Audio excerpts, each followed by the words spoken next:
What's going on, everyone? Welcome back to our channel. We are your hosts, the Distorted Theorists, and today, I know you're Jussy, excited. we are here to do a Star Wars Skeleton Crew trailer reaction breakdown, and it's the other parts over here.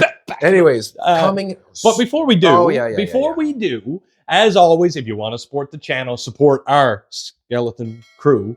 If you would just take a second to hit that subscribe button, hit that like button, especially if you're a Star Wars fan, like my boy over here. Coming at a D23, Peter, were you expecting this? What's going on? Yes, I was expecting it because there wasn't going to be a ton of Star Wars stuff because they just were coming off the hot off the heels of, from what I understand, because I still haven't finished watching it, the lukewarm reception to Star Wars The Acolyte. Yeah. But we did get a bit of more information because we did get Star Wars Skeleton Crew. The trailer. But then we also got some more confirmation about The Mandalorian and Grogu. Which is going to be a movie. I knew that. Okay, well, we're going to have to go see that. Yes. Coming in 2026, May 2026, I believe is the plan. Give it some time to breathe. And I was kind of hoping for a little more information regarding Star Wars stuff. But well, we did get behind. You also got some behind the scenes of Endor 2. Yes, which we knew was coming to it. I know that's going to we're going to see some characters from Rogue One. And that one got really good reviews, correct? Yes. Because obviously you're the Star Wars guy. I didn't watch it, full disclosure, but I know you did. I think that I have a feeling that Disney and Lucasfilm are going to do what Disney and Marvel did, where they're going to start being like, okay, we've got to kind of step back. There's not a ton of Star Wars content coming out anyways, but I think they've kind of pulled back the reins and see what they want to do regarding quality over quantity. I'm not saying The Acolyte was bad, but it would have been better. The reviews were there. But as someone who is not heavy deep in the Star Wars lore, what is the Skeleton Crew and what are we getting into? We don't really know. Okay. What I have heard is that this is kind of like Stranger Things meets the Goonies in a Star Wars universe. I know there's droids, there's creatures, there's kids involved in this too. Okay. So I think child labor.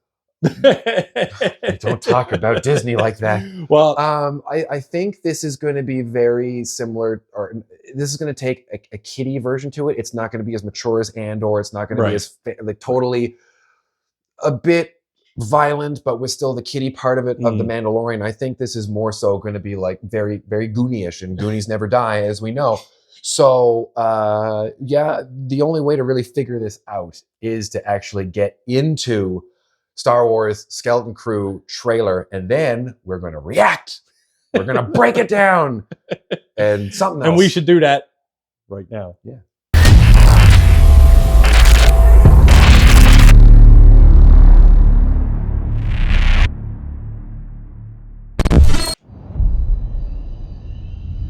There is kids. At least one. Do you know what tomorrow's timeline this, like where will set the course of your entire future? John Watts, Spider-Man. I didn't realize he was taking care of this. Exciting? Like what? What if we could go anywhere we want in the whole galaxy? I'm getting an E.T. vibe from this too. No more pretend. I found something buried in the woods. The music is very, very Disney. What do you think it is? I think it's a lost Jedi temple. A lost Jedi temple? So is this, maybe this is ahead? Is this before? Be careful where you step.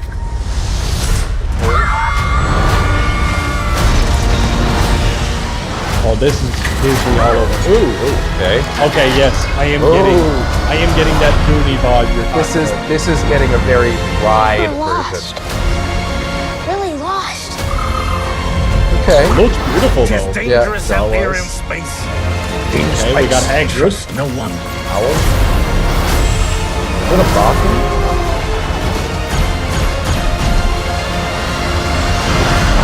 Those were X-Wings. Ooh, that means someone's using the Force? Or it's just the wind. Oh! He lost in this? I have questions.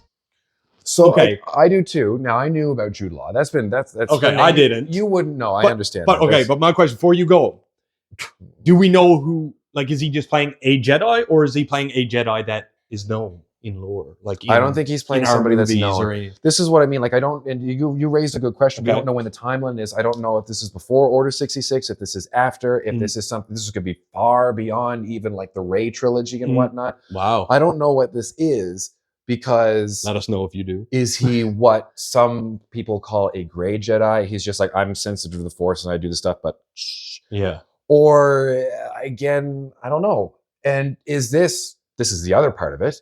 Is this going to be a one-off, like Skeleton Crew? Hey, cool, this is a story, and then we're going to go off and establish these characters in the bigger Disney Star Wars universe? Listen, exactly to that. I'm not the Star Wars fan. Now, I've watched all the movies, and I enjoy them for face value. Obviously, I don't have the lore, but every show that they've done, I feel, and especially from talking to you in these videos and all that stuff, they have a purpose. They wouldn't just. I don't think they're making shows just to make a show. Like, it's connecting dots somewhere. This was one of those shows that when The Mandalorian hit and they were like, oh, we're going to do this. There was supposed to be the Star Wars, I don't want to call it Space Rangers, but basically it was the show that they made for the character. I cannot remember her that was in the first 2 seasons. And then she made some comments on Twitter. And then they were like, no, you can't do that. I can't remember her name right now. Anyway, she was in Deadpool. And then they canceled that. There was another show that they were supposed to do relating to that. We eventually got the Acolyte. Right. So these are all part of that. Acolyte made it through, and the Skeleton Crew made it through, and Andor was going to make it through because obviously with the connections to Rogue One. But there was at least, I'm pretty 2 shows that got canceled or at least shelved. Yeah, well, I'm just wondering, like, obviously this one's still coming. Obviously, as you said, other stuff that may have been in the works, so to speak, may be getting shelved or delayed or paused for a moment just to sit back and reevaluate. Obviously, The Mandalorian and Grogu is still going to be a big hit. Obviously, box office success, you can only tell. There's at least one new Daisy Ridley, Rey Skywalker, Palpatine movie coming out. Is there? Yes. I was not aware of that. Yeah, so I don't know if that's going to become what we would consider the new Jedi Order, which kind of irks me. But I don't know if it's going to be a trilogy or just a one-off, or maybe it's a retcon. There's always these rumors of what that is, but that's not what we're here to talk about. So, well, I will use, because again, I'm the, I guess, I'm the question asker. I'm the interviewee here for sometimes when it comes to the Star Wars stuff. But as a Star Wars fan, are you happy that they keep coming out with shows like that to give you more content from the world that you love? Or are you also now kind of like some other people online, be like, it's enough. So I want some substance right now. I love Star Wars. This much is clear. I love Marvel. I love a lot of stuff that Disney is dealing with because they are they are entertainment. They're the mogul. Star Wars is something that's very near and dear to me. For anyone who knows me personally, I make a post once or twice a year regarding the importance of Star Wars, especially around May the 4th and our own little sci-fi con, because I just love seeing Star Wars stuff. I do enjoy seeing this revival and revitalization is that a word? Of the Star Wars brand. Because I'm a fan, I want to see quality content, not a quantity of content. We have eaten very well in terms of content. I don't want Star Wars to become something where they're just pumping stuff out to make a quick buck. This does look interesting. This does look like something that is going to keep my attention. It was weird to see a kind of suburb in a Star Wars universe. I saw a lawn. I didn't see a destroyed a Star Destroyer. I didn't see a space battle with an asteroid or a Wookiee or a Jedi temple. I saw a house with a lawn, a sprinkler, and a droid walking up the side and of it. sunshine. I know. It's really weird. It looked like Toronto. Like, it looked right out of that. It's interesting to see this. I love the expansion of something like The Mandalorian. Blew me away, and they keep doing stuff with it, which some I agree with, some I don't. The Star Wars community, and I know someone's going to come for me. Please do. Is one of the most toxic fandoms on the planet. If you enjoy it, watch it. If you don't watch it and shut up about it, for God's sake. I do, before we head out, I do want to take a quick second to give a shout out to our great friends up in the western of Canada, Alcohol Solutions, who graciously donated us a lightsaber, which I know you got parked in your house, been playing with it ever since we got it. Guys, go over and check their website, check our other video of the unboxing of the lightsabers. You will find all their information there if you want to check them out and get your own very, very realistic, very well-made lightsaber. If you want to support our channel, as always, hit that subscribe button, hit that like button, leave us a comment down below. If you do know any of the answers to any of the questions I just asked or he just questioned about Skeleton Crew, please leave us down in the comments because we want to know for future videos what we're actually getting into with this show. And with that, I am the real Jussy. I'm Peter Parkour, and like we always say around here, keep it real.